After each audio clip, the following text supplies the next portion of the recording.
Cuaca ekstrim yang terjadi dalam beberapa hari terakhir ini menyebabkan sejumlah bencana hidrometeorologi terjadi di sejumlah wilayah di Kota Ambon.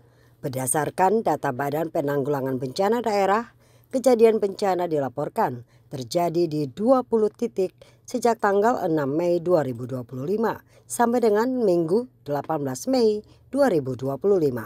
Bencana tersebut meliputi tanah longsor, banjir, dan pohon tumbang, dengan jumlah korban terdampak sebanyak 19 kepala keluarga. Dari sejumlah titik lokasi peristiwa bencana hidrometeorologi dikarenakan cuaca buruk, mayoritas terjadi di Kecamatan Sirimau, tepatnya di Batu Meja.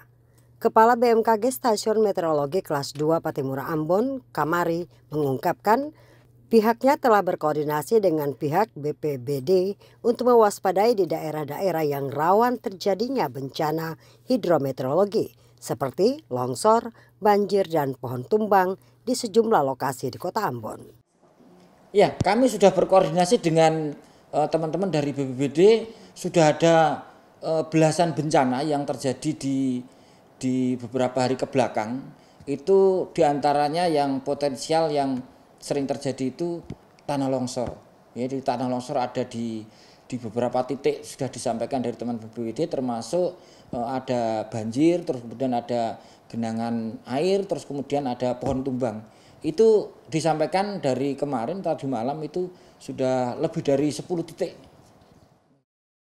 Arni Sinurat, Yasir Tuarita, dan Usman Tuan Kota melaporkan.